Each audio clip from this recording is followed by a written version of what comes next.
Boa tarde a todos. Eu sou Letícia, participante integrante da diretoria da Liga de Saúde da Família e Comunidade.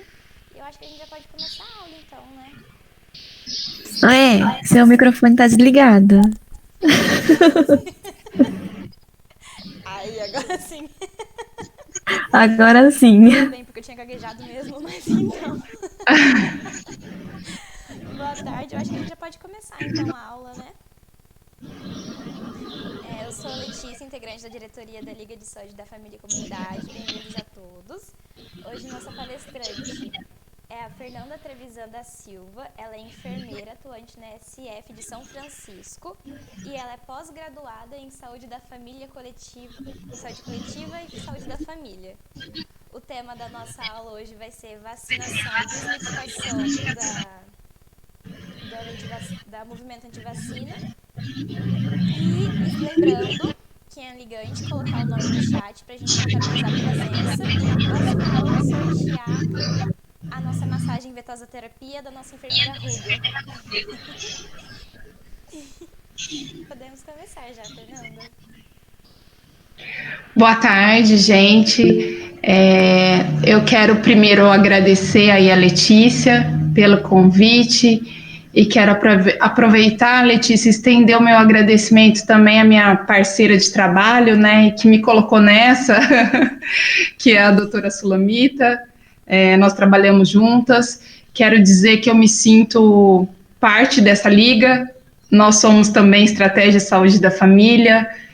E quero parabenizar vocês por ter colocado essa reflexão tão importante no momento desse, que eu acredito que a vacinação realmente precisa ser esclarecida, conhecida e defendida por nós que somos profissionais de saúde ou futuros profissionais de saúde, né? Eu vou começar aqui colocando a apresentação e a gente vai conversando.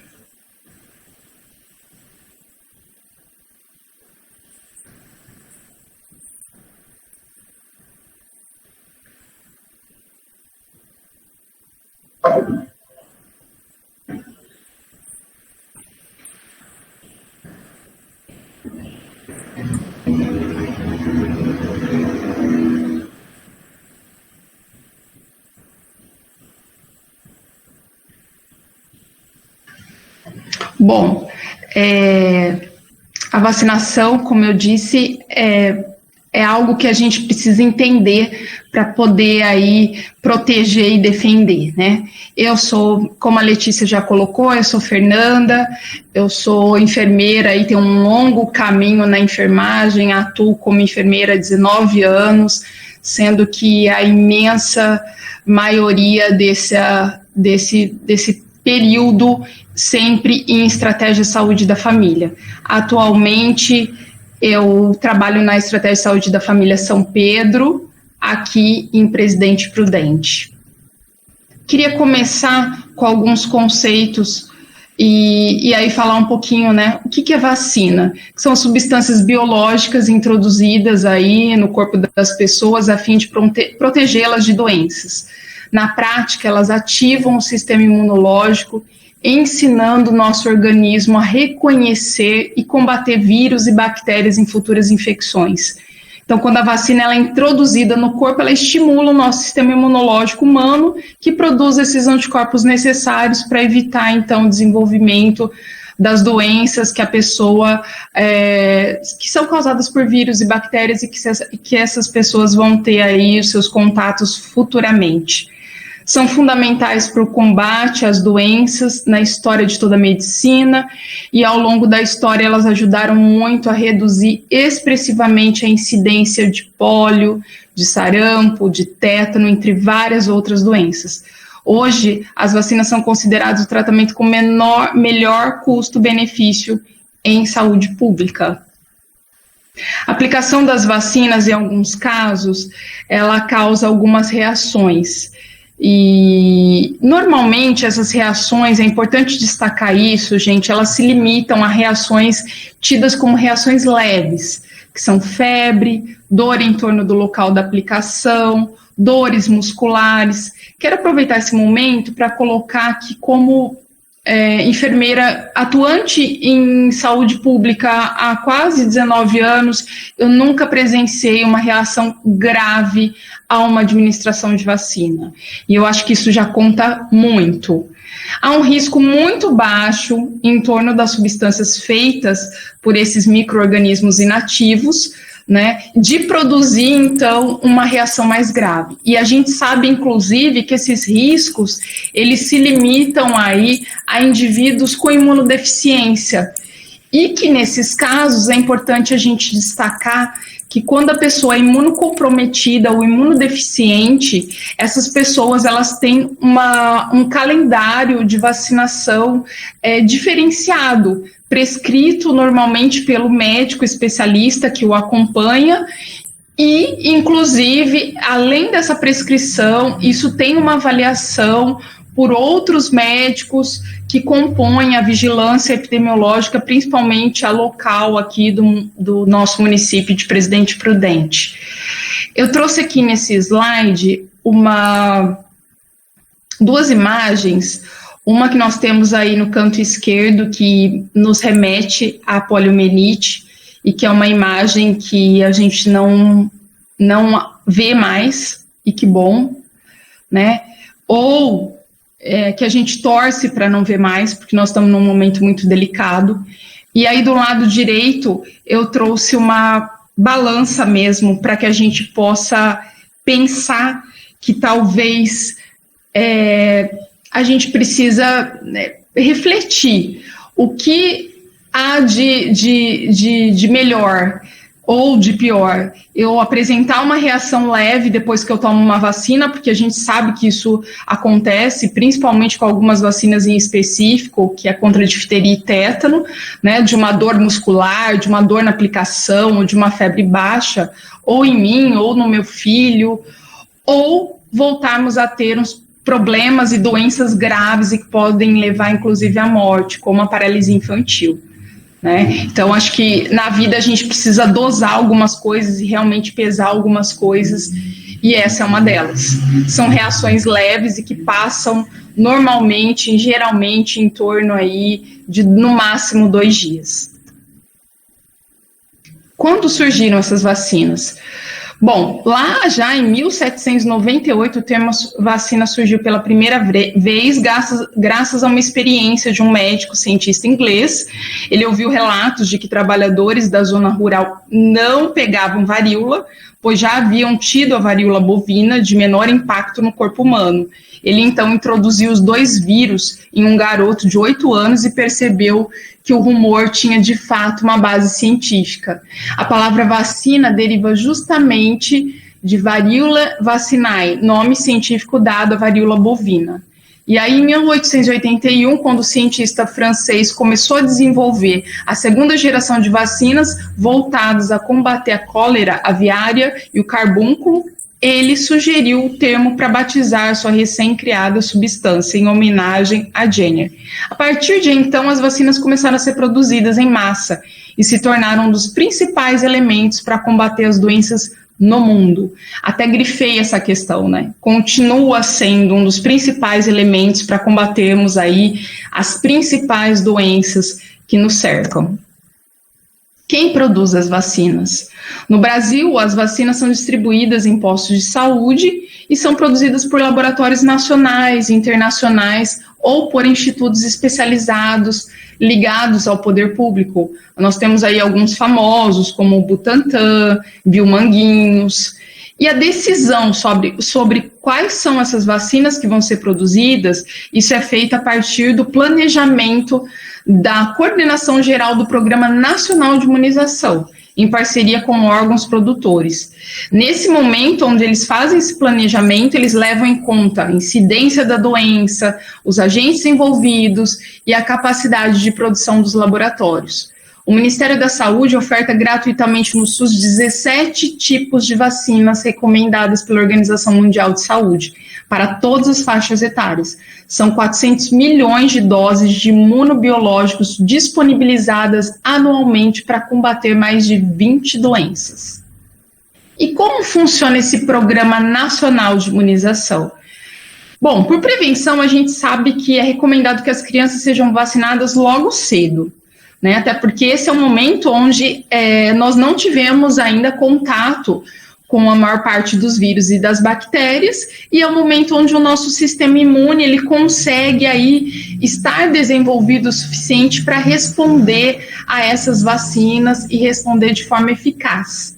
Com isso em mente, muitos governos estabelecem um calendário de vacinação que orienta os cidadãos sobre quando, como e por que vacinar os filhos. Eu vou destacar aqui um pouquinho que esse calendário de vacinação, mesmo no nosso país, no Brasil, ele difere um pouquinho de um estado para outro, justamente por conta da incidência de algumas doenças em um estado ou em outro. Então, dependendo do estado, às vezes a gente começa a imunizar a criança com menos tempo de vida, dependendo da incidência daquela doença, do que em outros estados. No Brasil, esse calendário é estabelecido pelo PNI, criado em 1973 pelo Ministério da Saúde e, desde então, responsável por organizar a política de vacinação da população brasileira no geral. Em 1980, o programa organizou a primeira campanha de vacinação, que foi contra a poliomielite, com o objetivo de vacinar todas as crianças menores de 5 anos de idade em um único dia. O último caso da doença no país foi notificado 9 anos mais tarde na Paraíba. Então, olha que ganho, né? Depois de um início de uma campanha de vacinação aí contra a polio para as crianças menores de 5 anos, alguns anos depois, a gente já conseguiu praticamente controlar e quase que erradicar essa doença. Dá-se a importância, então, de uma campanha de vacinação. Quando a gente fala de campanha de poliomielite e a gente fala de vacina oral de poliomielite, a gente sabe que é uma vacina que tem aí uma absorção orofecal. Então, além dela ser absorvida de forma oral, a gente sabe que existe a eliminação via fezes, e que o objetivo de vacinar essas crianças juntas é que realmente essa eliminação através das fezes, ela consegue, inclusive, proteger até mesmo as crianças que não tomaram a vacina. Eu queria destacar, gente, que nós estamos no momento de campanha de vacinação contra a poliomielite. Essa campanha começou agora, no começo de outubro, e infelizmente, no sábado agora nós tivemos o dia D, estivemos com as unidades de saúde abertas o dia todo, e já observamos que o índice de cobertura, infelizmente, está baixo. E as pessoas realmente estão deixando de dar importância para essas campanhas que já conquistaram aí algo tão importante que foi o controle da poliomielite, da paralisia infantil. O programa tem atualmente como meta a eliminação do sarampo, né, o sarampo também que já estava praticamente erradicado no nosso país. A gente sabe que recentemente, e nós estamos ainda com muitos casos de sarampo, principalmente no estado de São Paulo, então a gente voltou aí como uma das metas do programa de imunização essa eliminação do sarampo, do tétano neonatal, além da redução da ocorrência de outras doenças como difteria, coqueluche, tétano acidental, hepatite B, meningites, febre amarela, tuberculose, rubéola e cachumba. Nós temos algumas situações muito importantes e que o Ministério da Saúde, o programa de imunização está muito atento. Hoje, para tentar acabar, inclusive, aí com os casos de coqueluche em recém-nascido, a gente vacina a gestante na 20ª semana de gestação, não só contra o tétano, que já é uma meta, aí o tétano neonatal a ser combatida, mas também contra a coqueluche e contra a difteria, né, que é a DTP acelular que a gestante toma, e a função é justamente que ela consiga produzir anticorpos, por isso que ela recebe essa vacina na 20ª semana de gestação, para que ela produza anticorpos e proteja aí o seu bebê até os 2 meses de idade, porque antes de 2 meses de idade, nenhuma criança pode receber a vacina contra a coqueluche, que atualmente no calendário para as crianças, a gente vai ver ali na frente, ela está presente aí na vacina pentavalente, que as crianças recebem com 2, 4 e 6 meses de idade. Por que existem pessoas, então, que são contra vacinas? As contestações às vacinas existem desde que as primeiras campanhas para vacinação foram organizadas. Muito lá atrás, inclusive. Elas são feitas a partir de argumentos que evocam a ética, a efetividade e a segurança dessas substâncias. Isso que é importante ficar claro para todos nós, né? Hoje em dia, a facilidade dessas pesquisas de Google, né, ou a disseminação de informações aí não fundamentadas, trouxe um problema muito sério para nós, e isso a gente vê aí que já existia há muitos anos atrás. Só que naquela época, como conta essa história aí, isso acontecia porque, de alguma forma, o governo entendia que que essa campanha ocorreria de uma forma autoritária. Então, lá em 1904, numa campanha para combater a varíola, o governo queria entrar e forçar as pessoas a tomarem vacina. Elas tomavam vacina à força, sem orientar, sem explicar, né? E aí provocou aí o que a história chama de revolta da vacina. Boa parte da população não sabia do que se tratava e temia ser infectado por um vírus da doença a partir da injeção. Então, essas revoltas e esses movimentos, eles surgiram há muitos anos atrás, mas por situações bem diferentes, né?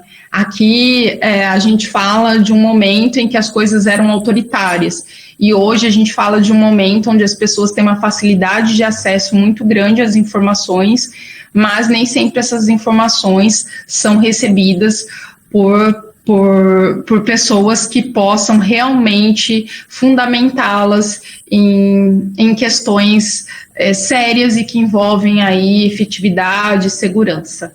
Cientistas afirmam que o desconhecimento sobre o tema e a existência de inúmeros boatos e informações sem baseamento científico sejam responsáveis por um grande número de ocorrências de doenças que poderiam ser evitadas, caso as instruções sobre vacinação fossem seguidas. A gente tem um grande problema, e aí eu falo como enfermeira de anos, hoje a população tem uma grande resistência a nos ouvir, a entender a entender ou a seguir aquilo que a gente está orientando. Então, por isso que é cada vez mais necessário nós estarmos aí embasados e conhecermos sobre os temas que nós orientamos a essas pessoas, né? E aqui a gente fala em específico da vacinação. No Brasil, o movimento antivacina também tem seus representantes. Isso aqui é algo muito importante da gente observar. Olha, é uma pesquisa que foi encomendada pelo Ministério da Saúde em 2014 e constatou que a média de vacinação no país era de 81,4%, enquanto que entre os mais ricos era de 76,3%. Ou seja, né, a parcela da sociedade que tinha renda mais alta tinha uma cobertura menor de vacina. E por se tratar dessa parcela, a diferença não se dá devido à falta de acesso, mas porque muitos pais se recusam a vacinar seus filhos por diversos motivos. Entre eles estão o excesso de vacina no calendário oficial, eles questionam se é necessário injetar tantas substâncias na criança e a falta de confiança no sistema nacional. Né? Então, existe essa falta de confiança, existe esse questionamento. A gente já falou lá atrás que as crianças, elas recebem logo cedo essas vacinas porque elas já são imunocompetentes para responderem a essas vacinas e porque elas não tiveram nesse momento ainda contato com vírus e bactérias. Né? Então, tudo isso é feito baseado em estudos, em fontes seguras, e leva-se muito tempo para chegarmos a essas questões tão importantes de vacinarmos, inclusive com tantas vacinas. A gente entende que o calendário vacinal, a gente vai conhecer um pouquinho aí para frente, mas ele é muito amplo, até 1 ano e meio de idade, as crianças recebem praticamente todas as vacinas. Né? Mas essa é a ideia, esse é o momento das crianças receberem, para que elas respondam da melhor forma possível a essas vacinas. Para especialistas, a escolha pode ter sido responsável pelo surgimento de casos de sarampo na Vila Madalena, bairro Nobre de São Paulo, em 2011. Então, em 2011, os casos de sarampo começaram a voltar. né? E em 2014 foi feita essa pesquisa, então, e isso tem muito a ver porque os casos de sarampo, eles retornaram, inclusive, se iniciaram aí num bairro nobre, né? E a gente vê pelas pesquisas que justamente as pessoas que têm mais acesso à informação e à vacinação são as que possivelmente tiveram mais resistência a isso tudo. O grande número de vacinas no calendário oficial também preocupa alguns pais. Aí cita aí uma mãe que fala: falei isso para o meu pediatra e ele disse que podíamos esperar, observar as demandas do corpo da minha filha, o funcionamento do seu organismo. Então, a gente precisa também se preocupar com isso. Às vezes, enquanto profissionais de saúde, nós podemos colocar a nossa opinião pessoal, não fundamentada, e isso levar a consequências sérias, né? A convencermos. A gente sabe que principalmente as mães se apegam muito ao que os pediatras orientam, né? E de repente um profissional desse vai e fala para uma mãe que realmente o filho não precisa de todas aquelas vacinas, e a gente começa a ter problemas, porque a gente começa a ter redução na cobertura vacinal, e a cobertura vacinal alta que mantém a imunidade de toda a população, a proteção de toda a população, e que não dá brecha para que essas doenças retornem. Escolas públicas, privadas, exigem carteirinha de vacinação hoje para realizar matrícula, né? E em situações em que a criança não está com a carteira regularizada, essas escolas, elas pedem aí um atestado médico justificando por que aquela criança não tomou aquela vacina. Então, olha a nossa grande responsabilidade nisso tudo, né? Eu trouxe aqui nesse slide 2 imagens também, uma aí na parte alta que mostra aí o retorno do sarampo, né, onde a gente pode ter consequências e sequelas aí, e na parte baixa também a nossa atenção que deve estar voltada para os casos de febre amarela que aconteceram há não muito tempo no nosso estado, casos e que causaram um problema muito grande, inclusive de muitas mortes.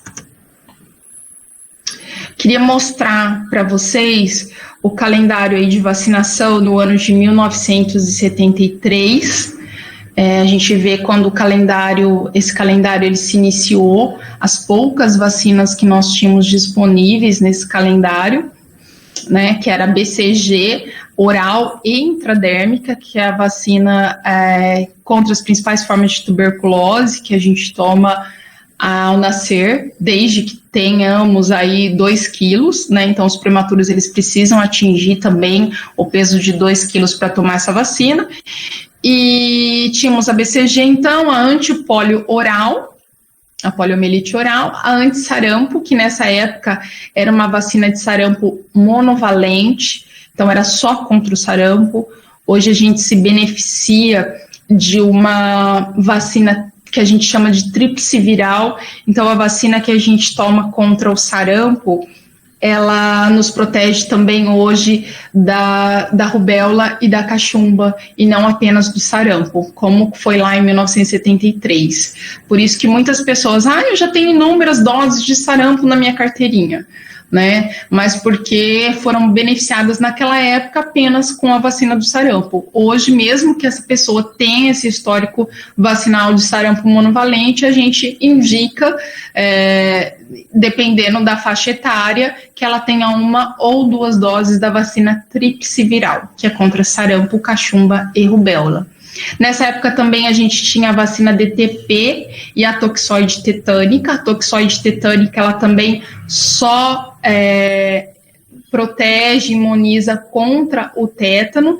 A DTP é a tríplice bacteriana. A gente tem ainda essa vacina no calendário vacinal, a gente vai ver um calendário aí de 2020. Ela é contra difteria, coqueluche e tétano. né? Hoje ela se apresenta para as crianças de uma forma bem mais completa, porque ela não é mais uma tríplice bacteriana. Hoje a gente conta com a pentavalente. Depois da tríplice a gente teve a tetra e hoje a gente tem a penta, o que foi um ganho também muito importante. E a antivaríolica, que a gente tinha aí em 1973. Então eram só essas vacinas que faziam parte do calendário vacinal. Esse é um calendário vacinal para crianças até 6 anos de idade, do estado de São Paulo. Eu destaco aqui que é do estado de São Paulo. Como eu disse anteriormente, algumas vacinas elas mudam a idade de acordo com o estado. Idade que eu quero dizer, normalmente meses, né? Alguns meses antes. Um exemplo que eu posso citar aqui para vocês, até porque eu já trabalhei em outro estado, é a vacina da febre amarela, por exemplo. No estado de São Paulo, a gente administra a primeira dose aos 9 meses de idade. No Mato Grosso do Sul, que foi um estado que eu trabalhei, eu posso falar, essa vacina ela é administrada aos 6 meses. Então, às vezes, a gente tem um pouquinho de diferença nesses calendários por essas questões, pela incidência da doença. Então, hoje a gente vê que ao nascer, normalmente no hospital, a gente recebe já a vacina hepatite B, ela é administrada aí nas maternidades, e a vacina BCG, assim que essa criança sai do hospital, ela é orientada, que compareça aí a uma unidade de saúde, porque ela é uma vacina realizada a aplicação dela é intradérmica, então ela é na pele, é contra as principais formas de tuberculose. Ela é aquela vacina que nos deixa uma marquinha no braço, normalmente. Então, assim que essa criança sai da maternidade, ela comparece numa unidade para receber essa vacina. Com os 2 meses de idade, nós tivemos um ganho muito importante, como eu já citei anteriormente, a pentavalente, né, que além da DTP, difteria, coqueluche e tétano, protege as crianças contra a hepatite B e com a vacina IB. A vacina IB aí também nos protege contra infecções decorrentes de meningites, por exemplo, e pneumonias, né? Então a penta, ela 5 vacinas em 1. A VIP, esse foi um ganho que nós não temos muito tempo e que as crianças começam, então, a VIP é a vacina injetável contra a poliomielite, então ela é administrada hoje, a gente recebe doses, as crianças recebem as doses não mais de forma oral. Primeiramente, elas recebem de forma injetável a vacina contra a paralisia infantil, contra a poliomielite, com 2, com 4 e com 6 meses, a gente vê aí a vacina VIP, e isso foi modificado no calendário vacinal, se pensando, inclusive, na erradicação da paralisia infantil, porque ainda existiam alguns casos de reações, os poucos casos que a gente tinha ainda de paralisia infantil no mundo eram decorrentes de reações à vacina oral da poliomielite. Então, a vacina injetável, ela corre um risco muito menor de termos aí essas reações e uma possível paralisia infantil por conta da vacina.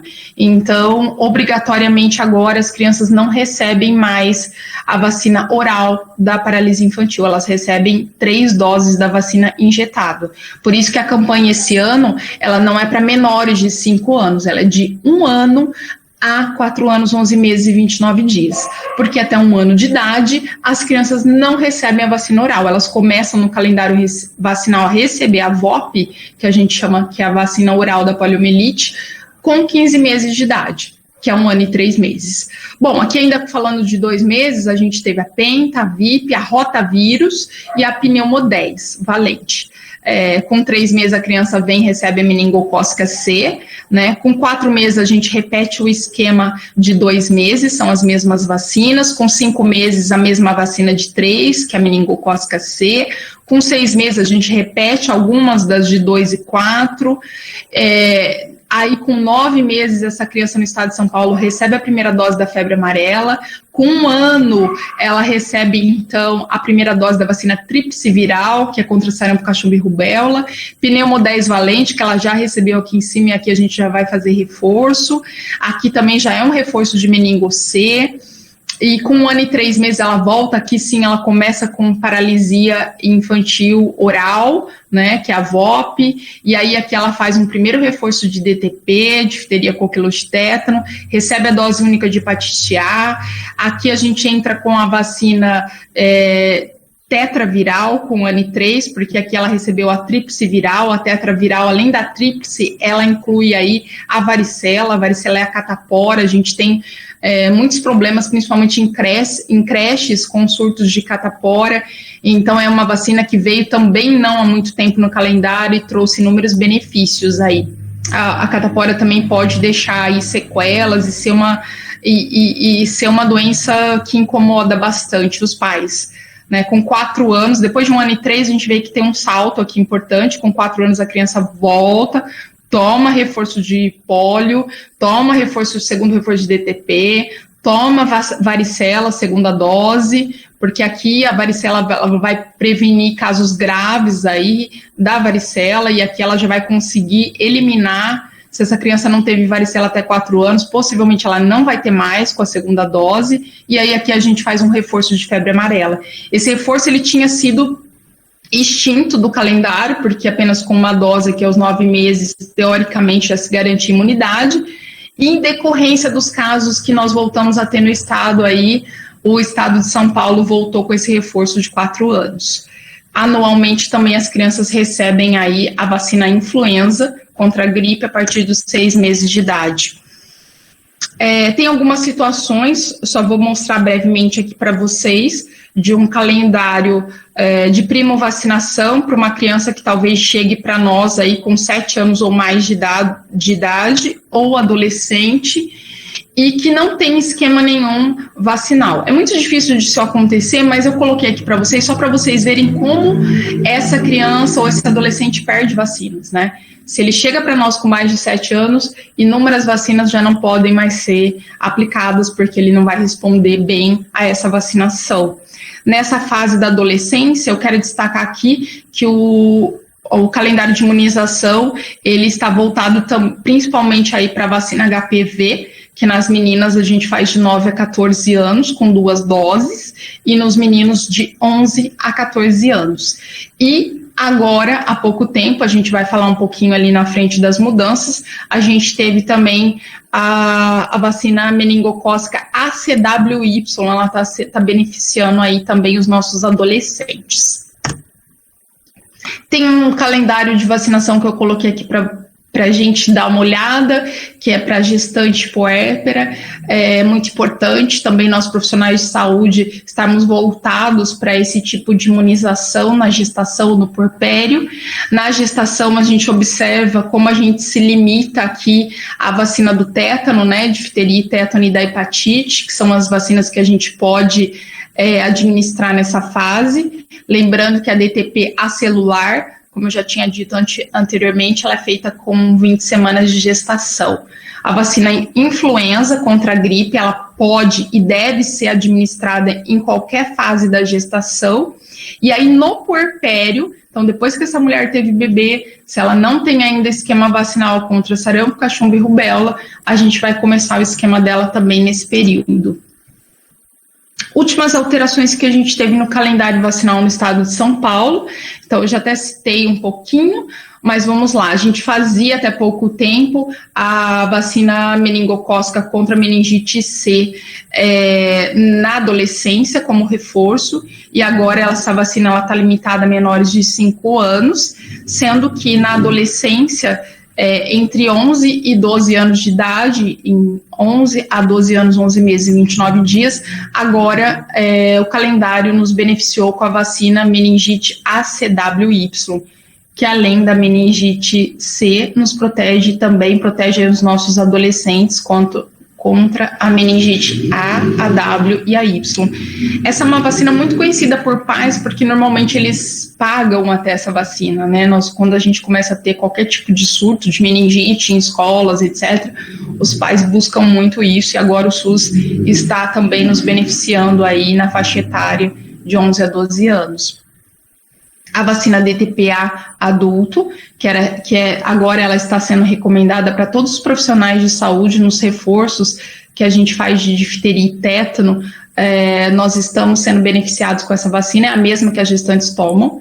Ela, por ser uma vacina celular, a gente tem menos probabilidade de reações, e além da difteria e tétano também, ela nos protege contra a coqueluche. No estado de São Paulo, nós estamos, em decorrência dos casos de sarampo, também nós estamos na rotina administrando a dose 0 da vacina contra sarampo, cachumba e rubéola, tríplice viral, nas crianças com 6 meses de idade. Ela é dose 0, ela não está incluída no calendário oficial, mas ela está mantida há um bom tempo na nossa rotina e está sendo feita porque a partir dos 6 meses a criança pode receber essa vacina, e como o sarampo é uma realidade no nosso estado, o programa de imunização optou por manter essa vacina na rotina aos 6 meses de idade. Queria destacar aqui alguns cuidados. A contraindicação geral de qualquer vacina é febre, e isso tem muito a ver com o fato de que se o indivíduo ou a criança ele já está com um estado febril e ele toma uma vacina e essa situação piora, possivelmente isso vai ser vinculado à vacina. Então a gente adia a vacinação quando a gente está frente a um episódio de febre. Tem algumas situações específicas e muito comentadas em relação à alergia ao ovo. É importante, eu queria muito destacar aqui que o protocolo, que o Ministério fala que essa alergia ao ovo, ela se limita a reações graves, reações anafiláticas. É isso que contraindica a vacina da febre amarela. E mesmo assim é necessário ser feita uma avaliação médica, risco-benefício dessa vacina. Destacar que nessa questão da alergia ao ovo, a vacina, a tríplice viral e a tetraviral influenza, existem comentários de que elas são também produzidas em ovos embrionários, mas que a proteína do ovo nessas vacinas é praticamente desprezível, por isso a gente já não fala mais delas. Na questão da alergia ao ovo, eu queria até comentar com vocês que a gente se depara muitas vezes com situações onde a criança que deveria ter recebido a vacina da febre amarela com 9 meses, tem 2 anos e não recebeu essa vacina ainda, porque quando a mãe introduziu o ovo na alimentação da criança, e aí a gente faz essa orientação quando ela comparece com a vacina de 6 meses, porque ela vai voltar com 9 meses para receber a febre amarela, e a mãe introduz esse ovo, e a gente orienta que ela cozinhe o ovo, corte em 4 e ofereça à criança. Essa criança às vezes apresenta uma reação dermatológica, umas pipoquinhas na pele, e a partir disso não se faz a vacina febre amarela. Não é essa a contraindicação. Mesmo assim, se uma mãe chega para a gente referindo que a criança apresentou qualquer situação frente à ingestão de ovo, a gente solicita uma avaliação médica. Nós tivemos casos, inclusive na SF São Pedro, de criança com mais de 2 anos, não era acompanhado pela nossa médica, era por outro médico, que orientou que não tomasse a vacina da febre amarela porque teve essa questão de ter apresentado uma reação dermatológica na pele. E quando nós começamos a ter casos de febre amarela no estado, essa criança veio para a nossa sala de vacinação, nós pedimos um parecer desse médico, e aí ele acabou voltando atrás, orientou que fizesse a vacina, essa criança foi vacinada na nossa unidade e nada aconteceu.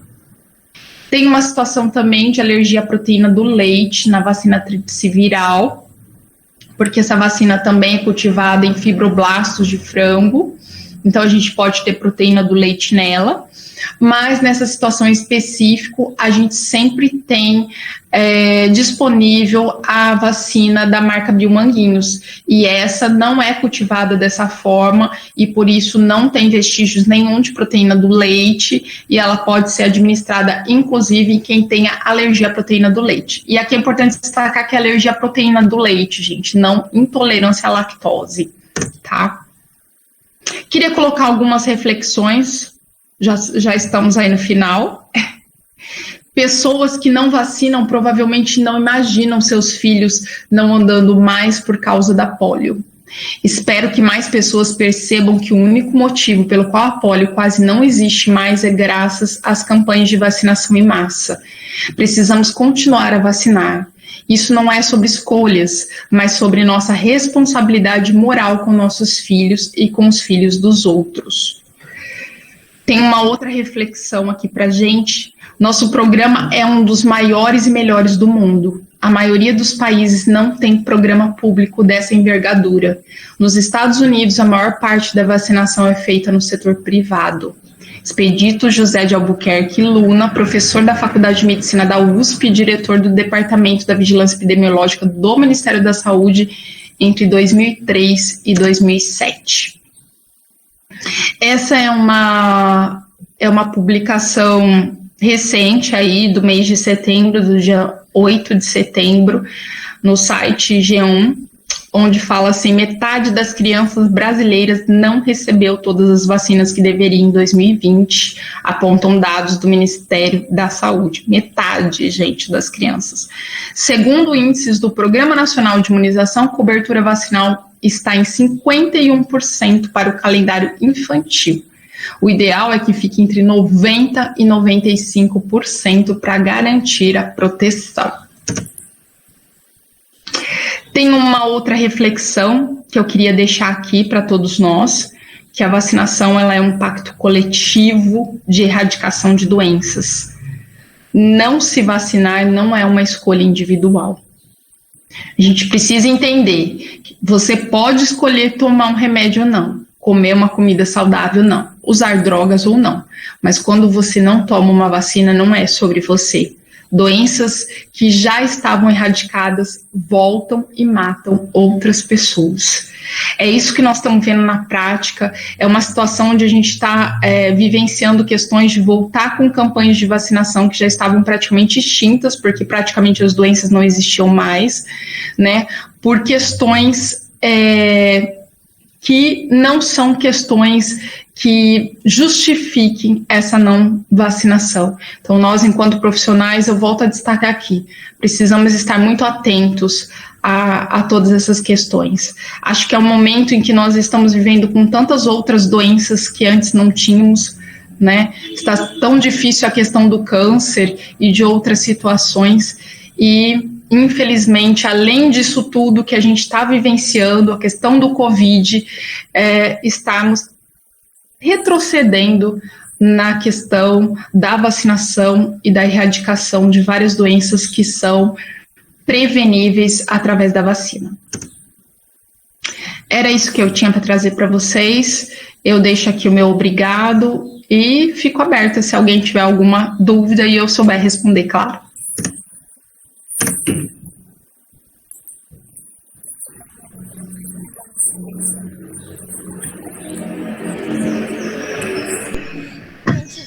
Dúvida, pode mandar no chat.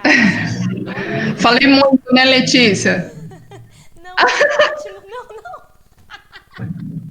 Foi ótimo, não. Inclusive tirou várias dúvidas, acho que foi muito importante tudo que você falou. Tanto a parte técnica de quando indicar qual vacina, qual é o calendário vacinal, as novidades. Inclusive de 2020 já, ultra mega atualizado. E desmitificou também muitas coisas que é muito importante, porque assim, por mais que profissionais da saúde muitas vezes não tenham esses mitos na cabeça, às vezes, né, também é importante pra gente saber orientar o paciente. Por que não é assim? Por que vacina não causa autismo? Isso. E, enfim, então se alguém tiver uma dúvida, pode mandar no chat ou abrir o microfone e falar com a gente. Lembrando que quem é ligante, mandar o nome no chat pra gente marcar presença. E na próxima aula a gente sortear a massagem e a ventosoterapia. Se alguém tiver uma dúvida, pode falar. Eu gostaria de parabenizar essa palestra. Foi muito boa, gostei muito mesmo. E gostaria de pedir uma opinião, porque assim, quando eu tive a matéria de epidemiologia na faculdade, o professor, ele focou muito na questão da fake news em relação a esse movimento anti-vacina, que esse movimento ganhou muita força e e são disseminadas muita fake news e as pessoas, infelizmente, acabam acreditando. Inclusive, como a senhora citou, a questão dos próprios profissionais da saúde influenciando nessa questão de vacinar, não vacinar. Então, assim, qual seria a sua opinião como um profissional de saúde para a gente combater isso dentro da própria classe da saúde como um todo, não só em relação a médico, mas também a todos que fazem parte da saúde e que também fazem parte desse movimento anti-vacina? Então, queria colocar que hoje é aquela questão que eu coloquei, né, na apresentação. As pesquisas são muito fáceis, né, os Googles da vida, e tudo que a gente procura no Google a gente encontra, né, que a gente queira procurar, infelizmente nessa questão. Eu acho que é a Juliane que perguntou, né, é isso. Eu acho, Juliane, que a gente precisa entender do assunto, que essa é a melhor forma da gente lutar contra isso tudo, sabe? Porque daí a gente sabe argumentar, sabe explicar, sabe falar por que agora a vacina, por exemplo, da poliomielite, as 3 primeiras doses são injetáveis e não mais oral, né? Porque daí amanhã acha, é uma vacina injetável a mais. Então a gente precisa estar pronto para orientar, para falar de reação adversa leve que acontece, né? Vamos destacar aqui, como eu disse lá na apresentação, eu tenho 19 anos de saúde pública e eu nunca vi uma reação grave à vacina, né? Então existe todo um cuidado do Ministério da Saúde. Então eu acho, sabe, Juliane, que a nossa primeira questão é entender sobre o assunto, defender a vacinação. Acho que é muito triste, sabe? A gente está há anos na saúde pública, ver isso acontecendo. E essas doenças que já estavam erradicadas voltando. São tantos os problemas da saúde pública, são tantas as coisas que a gente luta, né? E agora tendo que voltar, parece que, né, retroceder é muito difícil. Então eu acho isso, eu acho que a gente entender do assunto, estudar, né? Estar nas salas de vacina, entender sobre vacina. Só complementando, porque, assim, uma opinião minha, eu acho que é até mais fácil convencer uma pessoa que não é da área da saúde, mas quando isso parte de uma pessoa que fez o curso de medicina, fez o curso de enfermagem, e mesmo assim tendo toda aquela bagagem técnica científica e mesmo assim ainda é contra a vacinação, eu acho que é muito mais difícil combater esse movimento, entende? Porque, assim, é isso que eu te perguntei. Uma coisa é eu falar com o leigo, que ele tem essa impressão errada, talvez escutou falar do vizinho, do tio, do amigo, e aí ele veio com essa impressão errada, e aí conversando a gente consegue tirar essa impressão errada dele. Eu já fiz isso com meu pai, assim, sabe? Ele escutou, a sobrinha dele falou que a vacina da gripe fez ela adoecer, e ele falou que ele não estava querendo tomar. Eu falei, pai, isso aí é mentira, pode tomar vacina. Ele tomou. Então, assim, uma coisa é eu fazer isso, outra coisa é eu tentar convencer um outro profissional da saúde que tem toda uma bagagem técnica como eu a mudar de ideia e a não influenciar os próprios pacientes, né? Que é esse o maior risco, né? Porque essa pessoa, ela tem um contato muito grande, um fluxo de pessoas muito grande todos os dias no SF. Então, esse é o perigo, esse é o problema. E fora que hoje com as redes sociais, com o WhatsApp e tudo, a divulgação de fake news, ela passou a ser muito mais fácil. Então, assim, também passou a ser muito mais difícil combater essas ideias erradas, deturpadas, que as pessoas acabam divulgando sem nem mesmo saber se é certo, sem nem mesmo pesquisar se aquilo ali tem uma fonte segura, veio de uma fonte segura ou não. Sim, então, Juliane, eu quero só colocar assim para você, que bagagem é essa que esse profissional traz, né? quando ele não defende a vacinação, sabe? Por isso que eu digo para você que precisa estudar, precisa estar aberto, né? E aquilo que a gente não...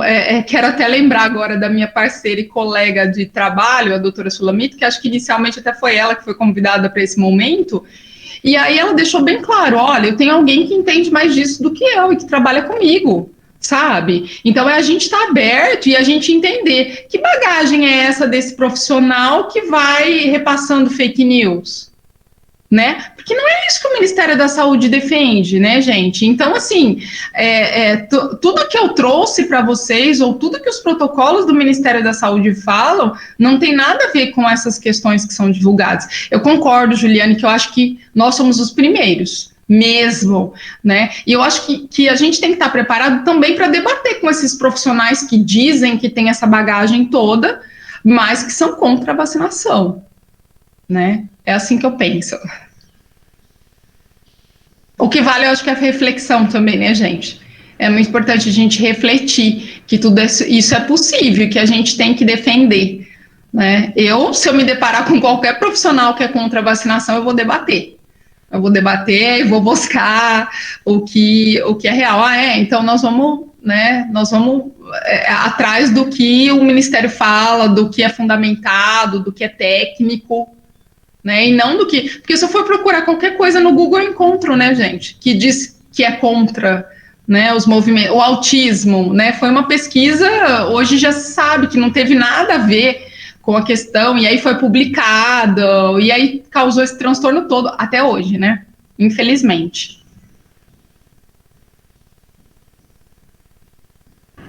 Sim, foi muito enriquecedor mesmo, assim, foi só um comentário, né? E que, assim, infelizmente, a gente ainda se depara com esse tipo de profissional, que ele fica... Eu não sei nem como classificar isso, mas, assim, ao invés de se basear nos protocolos, né, nas deadlines, ele fica no achismo e no Google. Então, assim, é realmente muito triste, mas, infelizmente, ainda existem esses profissionais, né? Então, assim, tem que ficar muito crítico mesmo em relação a isso, porque, às vezes, é um pediatra, às vezes é um médico da SF, às vezes é uma enfermeira, e aí acaba causando todo um transtorno aí, quando você vai contabilizar a quantidade de dias, de meses, de anos, que a pessoa trabalha naquele local, a quantidade de pessoas que ela tem contato, que ela conseguiu influenciar, aí acaba sendo uma preocupação a mais, né, para todos nós. Mas é isso. Perfeito. Muito. Eu acho que a ideia é essa. Acho que a ideia é principalmente hoje a gente refletir, né? Aonde a gente está se pautando para defender ou não a vacinação. Sim. Muito obrigada, viu? Imagina. É uma pergunta pessoal minha também. Pais que Aham. se recusam a levar a criança para ser vacinada. Existe algum processo judicial que pode ser feito contra os pais ou não? Então, Letícia, a gente, na verdade, a gente tem o Estatuto da Criança e do Adolescente, né, que a gente normalmente se pauta nessas questões quando tem atraso vacinal importante, a criança está faltosa, ou a gente sabe de alguém que não vacinou. Então, a gente usa normalmente, não a gente comunica o Conselho Tutelar, a gente faz algumas tentativas com essa família, e eu quero lembrar aqui que nós, enquanto estratégia de saúde da família, a gente tem um cuidado também para não perder o vínculo, né? Então a gente faz várias tentativas antes de convencimento dessa família e de busca ativa, contato telefônico, visita do agente comunitário para convocar para vacinação, antes da gente encaminhar para o conselho tutelar, mas a gente tem essa opção. Vai para o conselho acaba chamando esse responsável, né, e tenta argumentar primeiro ao direito da criança, né, em receber a vacina, o que está previsto aí no Estatuto da Criança e do Adolescente. É uma das coisas que a gente usa também nas gestantes faltosas, sabe? porque elas estão grávidas, e aí, se ela deixa de acompanhar o pré-natal, também a gente costuma, depois de algumas tentativas, encaminhar para o conselho tutelar, e é o mesmo que a gente faz na situação das crianças em atraso vacinal. É claro que a gente preza por manter o vínculo, mas se a gente percebe que isso não vai ter jeito e que vai prejudicar muito essa criança, a gente usa assistente social e usa o conselho tutelar para isso.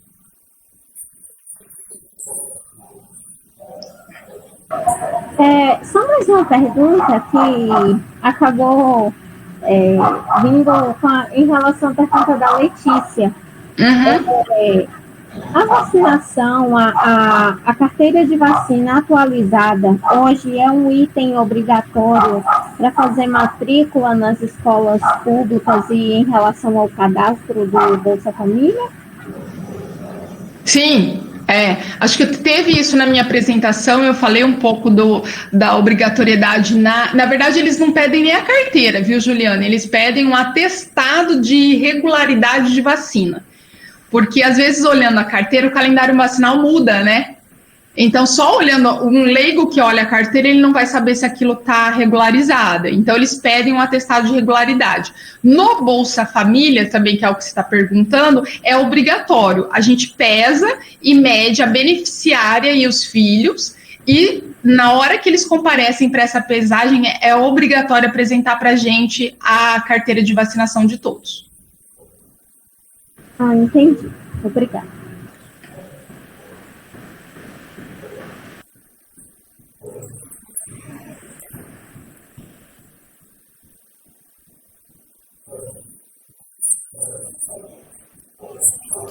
Então, eu agradeço a participação de todos, os ligantes, em especial a nossa palestrante, a Fernanda. Foi uma honra ter você com a gente, foi muito boa essa palestra, de verdade, inclusive... Enfim, foi maravilhoso. Vai me ajudar no meu próximo estágio, com certeza. Nos parentes também, que tem aqueles parentes teimosos também, né, que... Não vou dar vacina não, eu vou no médico homeopata, ele fala pra não fazer. Mas enfim. Muito obrigada por todas as explicações, a quem assistiu também. E boa noite a todo mundo. Obrigadão. Gente, muito obrigada mesmo, obrigado pela atenção de todo mundo. Eu espero ter contribuído de verdade para termos aí mais alguns defensores da vacinação e melhorarmos esses índices de cobertura, que infelizmente voltaram a cair, tá bom? Muito obrigado.